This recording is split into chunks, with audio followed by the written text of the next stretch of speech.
Assalamualaikum warahmatullahi wabarakatuh. Selamat pagi Sobat Belajar. Jumpa lagi dengan Pak Heri. Gimana kabarnya? Sehat kan? Semoga kita senantiasa diberi kesehatan dan keberkahan oleh Allah Subhanahu wa taala. Amin. Nah, pada kesempatan kali ini kita akan belajar tema 4, subtema 1, pembelajaran 3 dan 4. Nah, langsung saja Sobat Belajar. Materi yang pertama yang akan kita pelajari yaitu tentang hak, tanggung jawab, dan kewajiban terhadap lingkungan. Nah, di kantor RW sedang diadakan rapat membahas kebersihan taman umum di lingkungan rumah warga. Nah, banyak warga yang hadir dalam rapat tersebut. Dalam rapat tersebut, Pak RW mengajak warga untuk melakukan kerja bakti di taman.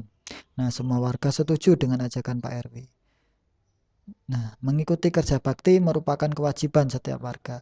Nah, dengan adanya kerja bakti, maka seluruh warga dapat menikmati hasil dari kerja bakti, yaitu lingkungan taman menjadi bersih, sehat, dan indah. Nah, dari bacaan tersebut dapat kita peroleh yang pertama yaitu kerja bakti itu merupakan kewajiban seluruh warga masyarakat. Nah, dengan kita melakukan kerja bakti, maka kita akan mendapatkan hak kita. Apa hak kita? Yaitu kita mendapatkan lingkungan yang bersih, sehat, dan indah. Nah, selain itu kita juga harus bertanggung jawab untuk menjaganya. Jadi ketika sudah dibersihkan, jangan kok kita malah mengotorinya, tapi kita harus bertanggung jawab untuk menjaganya. Terus ketika kita sedang bermain di taman tersebut, ya kita tidak boleh mengotorinya. Kita harus membuang sampah pada tempatnya. Nah, selain kerja bakti membersihkan lingkungan, menjaga keamanan lingkungan sekitar juga menjadi tanggung jawab warga masyarakat. Nah, di sini ada beberapa hal yang dapat dilakukan untuk menjaga keamanan lingkungan sekitar. Yang pertama yaitu menjaga barang milik sendiri.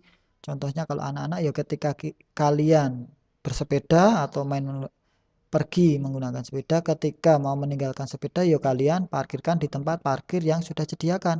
Kalau memang di situ tidak ada ya kalian kunci sepeda tersebut, jangan dibiarkan tanpa dikunci langsung ditinggalkan begitu saja. Yang selanjutnya yaitu mengunci pintu rumah ketika pergi.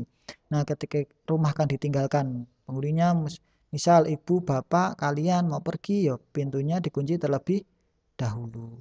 Yang selanjutnya yaitu melaksanakan ronda malam. Nah, itu bagi orang tua kalian, bagi bapak kalian, yaitu bisa juga untuk menjaga keamanan di malam hari. Yang selanjutnya yaitu menyalakan lampu yang terang di sekitar rumah pada saat malam hari. Kenapa kok malah yang dibuat terang yang di luar? Nah, ini bertujuan agar ketika nanti ada orang yang mencurigakan, ada gerak-gerik yang mencurigakan, dapat kita pantau dari dalam rumah.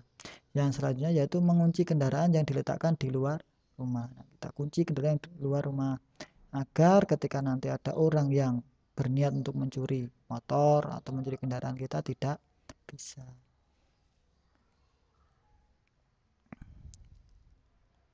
Nah, rapat RW merupakan salah satu contoh interaksi sosial. Nah, dan RW itu merupakan salah satu lingkungan tempat hidup warga. Nah, manusia ini hidup dalam lingkungan tertentu. Nah, lingkungan adalah ruang yang ditempati oleh makhluk hidup biotik dan benda tidak hidup abiotik. Nah, kehidupan manusia tidak dapat dipisahkan dari lingkungannya, baik lingkungan alam maupun lingkungan sosial. Nah, manusia tidak bisa hidup sendiri untuk memenuhi kebutuhan hidupnya. Manusia pasti membutuhkan orang lain. Oleh karena itu, manusia melakukan interaksi sosial. Nah, interaksi sosial itu tidak selamanya mengarah kepada kebersamaan atau persatuan. Oleh karena itu, interaksi sosial dibedakan menjadi dua, yaitu interaksi yang mengarah ke persatuan. Contohnya gotong royong, diskusi, terus bantu-membantu, bekerja sama. Nah, itu salah satu contoh interaksi yang mengarah ke persatuan. Tapi ada juga interaksi yang mengarah ke perpecahan. Apa itu? Contohnya misal tawuran, itu juga interaksi, tapi itu yang mengarah ke perpecahan dan itu harus kita hindari, tidak boleh kita lakukan karena itu sesuatu yang jelek, yang tidak baik.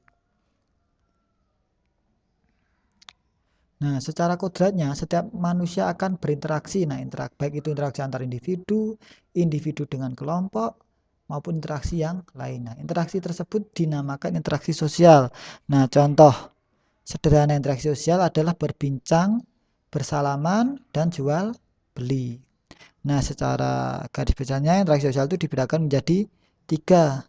Yang pertama itu interaksi antar individu. Contohnya adalah misal mengobrol dengan teman di sekolah, itu contoh interaksi individu antar individu. Misal juga mengobrol dengan kakak adik, mengobrol dengan ibu atau yang lain. Nah, itu ketika interaksinya itu hanya dilakukan 2 orang, nah itu merupakan contoh interaksi antar individu. Yang selanjutnya yaitu interaksi antar kelompok. Nah, ini misalnya berdiskusi, menyatukan pendapat kelompok yang berbeda. Itu ada pertandingan olahraga secara berkelompok. Contohnya ada pertandingan sepak bola, pertandingan voli, pertandingan bak sodor. Nah, itu juga salah satu contoh interaksi antar kelompok. Gotong royong. Nah, pertemuan antar organisasi itu juga interaksi antar kelompok. Nah, ini contohnya ada kerja bakti juga salah satu contoh interaksi antar kelompok. Yang selanjutnya yaitu interaksi individu dan kelompok. Nah, contoh interaksi individu dengan kelompok itu biasanya ada satu orang yang sebagai narasumber dan lainnya sebagai audien atau pendengarnya. Contohnya yaitu guru dengan siswa. Itu juga interaksi individu dengan kelompok. Ada juga contoh yang lain yaitu ustadz dengan audien atau pendengarnya ketika ceramah. Nah, itu juga contoh interaksi individu dengan kelompok. Nah, materi selanjutnya yaitu upaya pembangunan sosial budaya. Nah, interaksi sosial baik itu antar individu maupun antar kelompok merupakan salah satu cara untuk mewujudkan pembangunan sosial. Nah, berikut ada beberapa upaya yang dapat dilakukan untuk pembangunan sosial budaya. Yang pertama yaitu berpartisipasi dalam rapat warga. Terus ikut melaksanakan kerja bakti, mengikuti ronda malam. Nah, ada juga aktif dalam organisasi kemasyarakatan, misal ada ikut dalam kegiatan takmir masjid.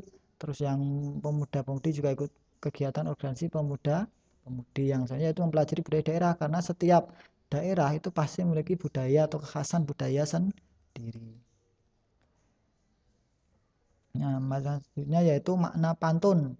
Nah, makna pantun itu bisa tersurat maupun tersirat. Nah, tersurat itu artinya itu ada dalam terlihat jelas dalam baris ketiga dan keempatnya. Tapi juga ada yang tersirat yaitu harus kita raba-raba sendiri makna pantunnya.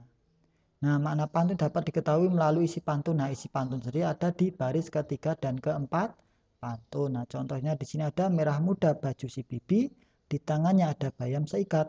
Masalah warga datang bertubi, berkumpullah untuk mufakat. Nah, dari pantun tersebut memiliki makna yaitu setiap manusia hendaknya menyisakan waktu untuk berkumpul bersama warga kampungnya. Nah, berkumpul di sini gunanya untuk membicarakan masalah bersama hingga mencapai mufakat. Contoh pantun yang berikutnya yaitu mengangkat tangan sambil berbicara, mengangkat kursi penuh rintangan. Wahai kawan, marilah bekerja sama selesaikan tantangan. Nah, makna pantun tersebut adalah kerjasama diperlukan untuk menyelesaikan tantangan. Kenapa? Karena kadang kalau kita selesaikan sendiri, maka kekuatannya juga hanya terbatas. Tapi ketika dikerjakan atau diselesaikan orang banyak secara kerjasama, maka akan terasa ringan atau mudah untuk dilalui. Nah, jenis-jenis pantun. Nah, berdasarkan siklus kehidupan atau usia, pantun itu dibagi menjadi 3. Yang pertama yaitu pantun anak-anak. Nah, pada pantun anak-anak itu biasanya berhubungan dengan suatu kehidupan masa anak-anak. Biasanya berisi sebuah sukacita, persahabatan maupun humor.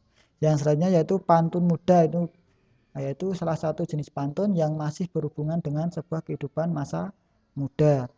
Nah, ini biasanya berisi tentang asmara, terus perasaan, persahabatan, dan sebagainya. Yang terakhir yaitu pantun tua. Nah, sebuah atau satu jenis pantun yang berhubungan dengan sebuah keadaan pada masa tua. Nah, ini biasanya berhubungan dengan kebudayaan, agama, nasihat, dan lain-lain. Nah, selanjutnya membaca pantun. Nah, ada beberapa hal yang harus diperhatikan ketika membaca pantun. Yang pertama yaitu intonasi atau penekanan tinggi rendah, keras lembut, dan cepat lambatnya suatu kata atau kalimat saat baca pantun. Terus jeda atau pemenggalan kata. Selanjutnya yaitu pelafalan huruf atau kata. Dan yang terakhir yaitu volume suara atau keras lemahnya ucapan harus jelas terdengar. Nah, itu ketika baca pantun ada beberapa yang harus kita pelajari. Nah, demikian materi yang dapat Pak Eri sampaikan. Semoga bermanfaat. Jika banyak salahnya Pak Eri mohon maaf. Pak Eri cukupkan sekian dulu. Wabillahi taufiq. Wassalamualaikum warahmatullahi wabarakatuh.